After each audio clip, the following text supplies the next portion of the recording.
What's up, guys? Welcome back to another video of Mac on Sports. So I went to the Kentucky-Florida game. I couldn't really get a vlog because I was so intense into the game. Best atmosphere I've ever been to in my life. Can't lie on that. It was an absolutely incredible experience. It was really unfortunate that we did end up losing. It's very sad, to say the least. I was getting ready to storm the field just of happiness, but typical Kentucky football. I think targeting is probably the stupidest rule in football. Let's get that cleared up. Cost Kentucky the game, can't really lie, but I don't want to blame it fully all on the refs. Kentucky had their chances. They've had a field goal, completely shanked it. It is what it is. We had multiple opportunities. We got a little conservative, but that targeting did kind of get us in a bad situation. It's okay, though. So now we're on to Mississippi State. So Mississippi State is 2-1, just like Kentucky. They are desperate for a win. You don't want to be 500. You want to stay above 500. So Kentucky's going to Starkville. It's extremely hot.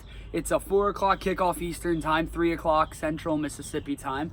Kentucky, just let's see how they can respond. Last year, biggest hyped game of the year was Georgia. Kentucky lost that, and then they got to play Tennessee the next week on the road and got hit in the mouth. So probably Florida was probably the most hyped game this whole entire year. The atmosphere was insane. The recruits were great. So how is Kentucky going to respond after a heartbreaking loss? They fought for 60 minutes and just had a tough loss. How will they respond?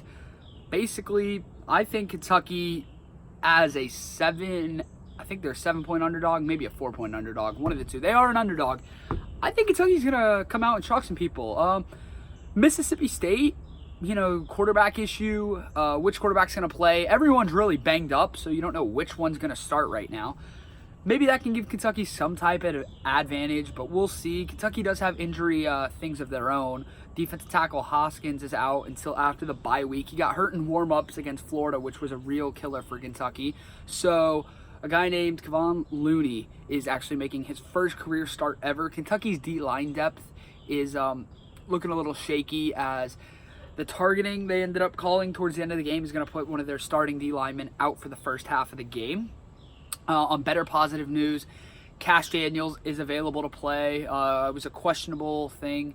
Did he try to intentionally hurt the Florida's quarterback by twisting his ankle when he was on the ground? I don't want to get into that, but all I know is Cash is playing, so we don't need to get into it. Yusuf Corker for Kentucky comes back from the secondary, so that's pretty big. He got a questionable targeting call, but it's good to have him back. Kentucky's a little lackluster on depth in the secondary as well. So as they lost Dodson, a safety, he's going to be out with an injury for some time. So, this is just a hard part of the season right now. Kentucky's got to win this week or South Carolina. Cannot stress that enough. Let's hope the Cats can. I think they will. Mississippi State, Joe Moorhead is really on the hot seat. This game's not even sold out. It's not even close to being sold out. The fans haven't bought into what he's trying to sell there. Mississippi State's brand of football is they want to get hard into the trenches. Down and dirty, hard-nosed football in the trenches. And that's just not been them this year. They've had some suspensions they've had to deal with. Now, their running game is absolutely phenomenal. The running game is definitely their strong suit. They do run RPOs almost every play, but their running back is their strong guy, and that's who they want to give the ball to as much as they can. I believe he had 111 yards last week, so he's a good running back. He's got good vision. He's definitely their star player. So we'll see how that goes. Kentucky's done pretty good stopping the run. I mean, P. Ryan for Florida averaged 2.7 yards per carry last Saturday. So Kentucky looks good there.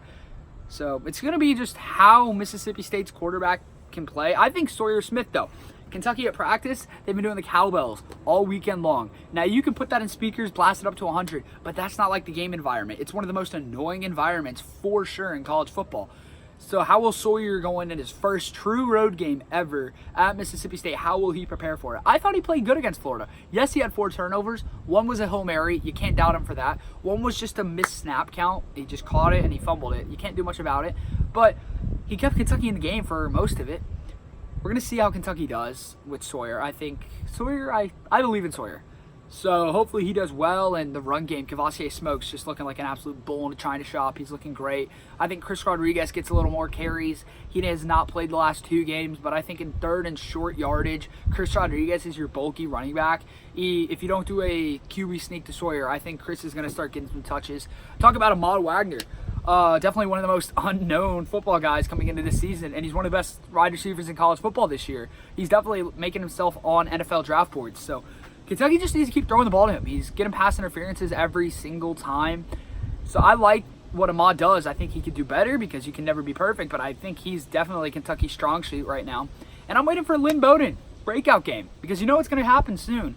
So I believe in Lynn, though. I think he definitely will have a breakout game here to come. So if you like the video, Mac on Sports, Kentucky needs this win. I cannot stress you this enough. We need to go into Starkville, and we have to get this win. This is massive. So I'm going to be in the Grand Cayman Islands for the whole week, so I don't know how much I can upload. I don't think I'll be able to do the vlog, but we'll see if I can. But yeah, if you like the video, Mac on Sports, like, subscribe, go Cats.